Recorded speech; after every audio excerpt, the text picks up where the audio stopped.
Okay, so this was the homework you did yesterday where you compared ionic, covalent, and metallic. So what this is trying to ask for is what type of atoms means. Is it a metal with a non-metal? So you know with ionic, you're talking about a metal with a non-metal. And then with covalent, it's non-metal with non-metal.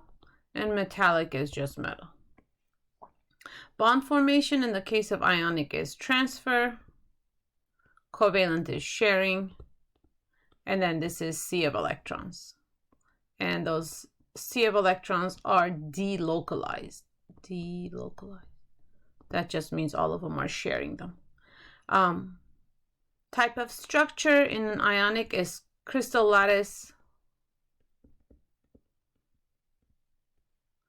Covalent, you can say it can be a solid structure, or it can be, in the case of a covalent compound, it can be gaseous structure. That's not the case with ionics. So with this, there's a little bit more complicated stuff that you don't need to know. And with metallic, it's just, you can call it just metal atoms. With metallic, it can be things like alloys, but we're not going to get into that. Physical state for ionic, it's solid. Covalent can be solid or gas. And metallic is mostly solid. Sometimes it could be liquid. Melting point ranges for metallic. It's always high for ionic. And this also ranges, so it can be high or low for covalent. Solubility in water, this is a yes. Covalent, mostly no. In metallic, no. Electrical conductivity, only if it's liquid or if it's dissolved. Covalent is going to be no. And metallic is going to be yes. Other properties for ionic, you can say something like brittle. Metallic, you can say things like malleable and ductile. And we don't really much more for covalent. All right, drawing ionic bonding. This is where I want to spend more time on. So how do we draw this? The first thing you have to do is find the number of valence electrons. So sodium, what group? 1, therefore 1 valence. Fluorine, 7, because it's in group 17. So you're going to show this. Then you're going to show the ions. Then you're just going to write sodium fluoride. So that's your final answer. So with calcium and chlorine, you have calcium that has 2, chlorine has 7. Now, here's the thing. When you add 1 to chlorine, calcium still has 1 more. And remember that they all want to have that octet, either as when they lose the electrons, or gain it. So what do you have to do here? You just bring in 1 more chlorine and transfer 1 more electron. So what's going to happen now is calcium is going to be 2+, and you're going to have 2 chloride ions. That's going to look like this in the formula. So your final product is what I have boxed. And now let's go to magnesium and nitrogen. So magnesium has 2 and nitrogen has 5. So what does nitrogen want to do?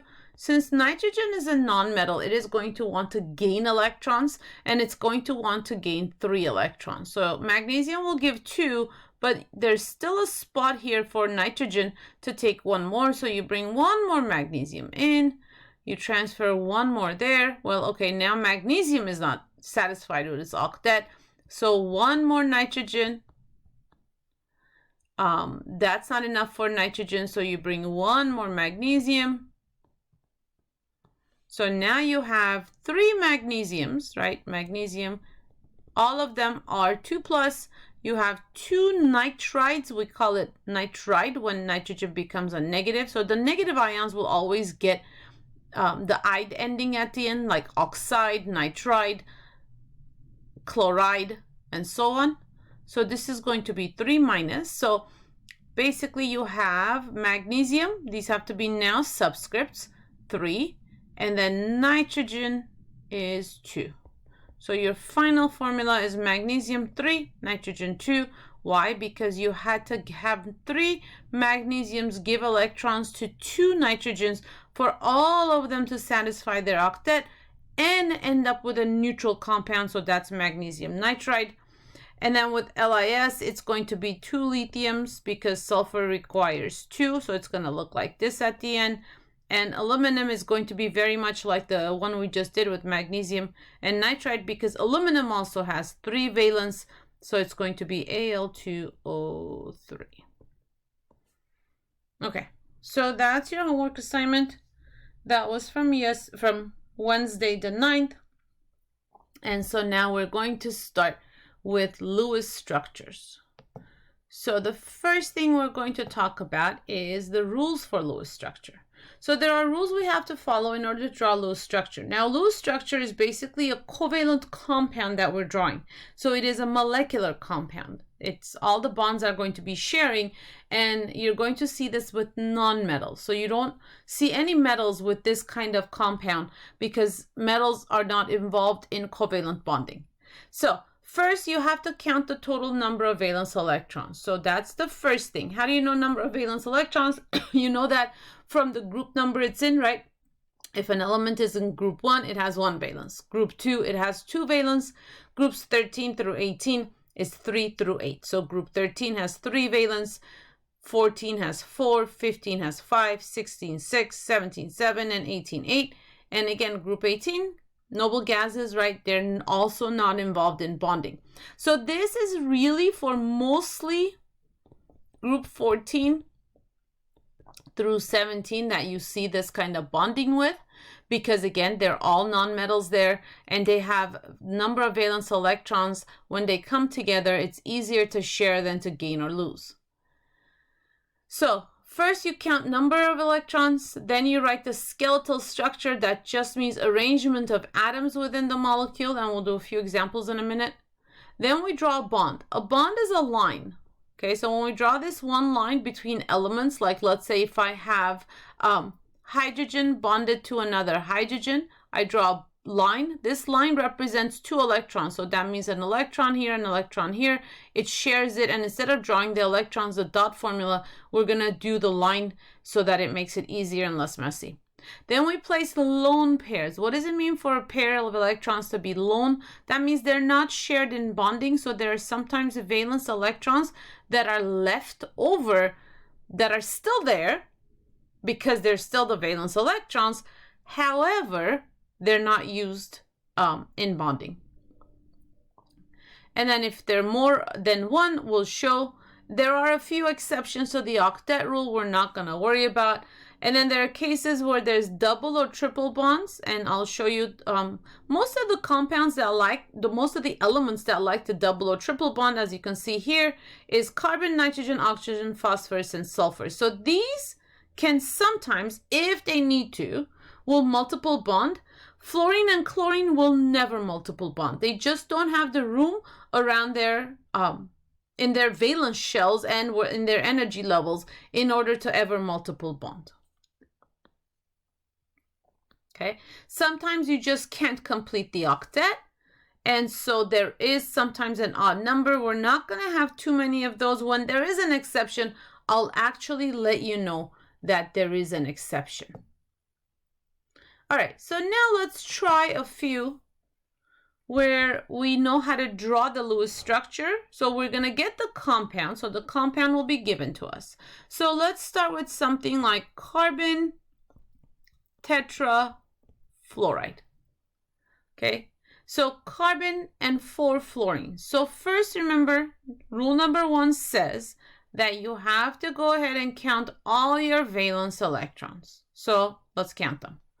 Carbon is group 14. That means 4 valence. Fluorine, group 17, 7 valence. But there are 4 of them, so times 4. So now we have 28 plus 4. Total number of valence electrons we're going to look at is 32. So of the two elements, one of them usually is in the middle. So usually the singletons are in the middle, meaning the ones that are just one of, right? So between carbon and fluorine, which one makes more sense is the carbon. Why? Because, well, think about it. Carbon has 4 valence electrons. What does carbon want to do to be stable?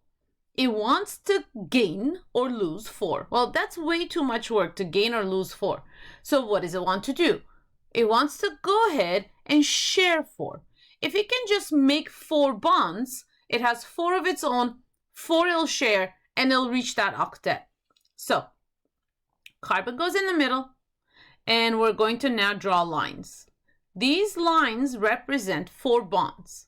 Okay, so each line is 1 bond, and each line equals 2 electrons. So right now I have put 8 electrons already, right? 2, 4, 6, 8. So I've already put 8 electrons. So out of the 32, I've already used 8. That leaves me with 24 that I still need to worry about, which I'm going to look at later. So what if we put a fluorine into each of these positions? Because fluorine, remember, has 7 valence. And there's no room to gain here because carbon doesn't want to give up its electrons. So all fluorine can do is share in order to be stable. Now, where are those 24 electrons? Well, we just said fluorine has 7 valence, but it only used up one of its own to make this bond and one of its own to, each of them the same situation. So that means fluorine still has 6 electrons left over. In other words, fluorine has 3 lone pairs, right? The 3 lone pairs are 6 electrons that are still valence, but they're not used up in bonding, but they're still there. So you have to account for them. Now we draw all those 24, right? So 4 times 6, that's 24 electrons. So at the end, I have accounted for all my electrons. Now let's do an example where you have multiple bonding. Okay, so that's all single bonds. What if we have a situation in which we have carbon dioxide? Okay, so now let's think about the valence electrons first. Carbon has 4 valence, we know that. And each oxygen has 6, 6 times 2, 12. So now I have 16 electrons to work with. Once again, I'm going to put carbon in the middle, and you're going to see a lot of the times carbon likes to be in the middle. And let's say we make 1 bond here and 1 bond here to each of the oxygens. Okay, now what's wrong with that picture? Well, carbon only has 2 bonds here, and if it has 1 pair of lone left over, that doesn't in any way satisfy carbon's octet. So that's not going to work. All right, so let's try this again. What if we use all of its carbons, all of the electrons that carbon has for bonding? So it multiple bonds, so 2 bonds with each of the oxygens. So that means 2, 4, 6, 8. So I've already used up 8 electrons and I have 8 left over. Well, remember oxygen has 6. Oxygen just used 1 here and 1 here. So oxygen used 2 here. This one also used 2. So if it has 6, it used up 2. Well, it has just 2 more. And I can put them anywhere. I can put them on this side. I can put them on the, I can put them here. Doesn't matter really. You just have to show them that, you have to show that there are lone pairs and that it didn't use them up in bonding. However, they are there and they still help satisfy the octet. Okay, so now let's do one more. Pi3. So what I really want you to do right now is pause me at this point. Go ahead and solve it.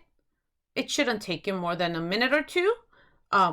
Once you're done, then come back, unpause, and you can see the solution. All right, so hopefully you paused and came back, and here it is. Phosphorus, 5 valence. Iodine, 7. 7 times 3, 21, plus 5. So I have a total of 26 electrons I have to account for. Between phosphorus and an iodine, between the P and the I, which one are you going to put in the middle? Well, P is the one that is by itself, so it probably makes sense to put the P in the middle. So, all right, we put the P in the middle, and let's go ahead and make 3 bonds because we have 3 iodines. Okay, now I've used up 2, 4, 6 of my electrons. So I still have 20 I have to account for. All right, well, let's think in here.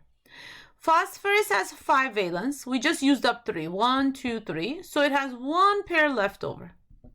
Iodine has 7 valence. I just used up 1. So iodine has still 6 more. This iodine is in the same situation. And then this iodine is in the same situation. Okay. So now let's make sure those are 20, 2, 4, 6, 8, 10, 12, 14, 16, 18, 20. So that all satisfies the octet, and that's the way you're going to draw that compound. Okay, now there's a worksheet that is going to be your classwork, and then whatever you don't finish is homework. That worksheet is going to be on the calendar that you have, and it'll also be hard copies that your sub will have that you can pick up, or you can just do it all on the computer and turn it in that way. But it's a lot easier to draw it by hand, these compounds, than on the computer. So you should get a hard copy and then upload it onto MyJag as a PDF, please. It's a lot easier to do it that way, and you can scan it as a PDF. You can use your phones to do that. And so I will see you, well, I won't see you for a little bit, but I will, you'll have another screencast on more of the Lewis structures on Wednesday, and then we'll start naming. All right, have a wonderful day.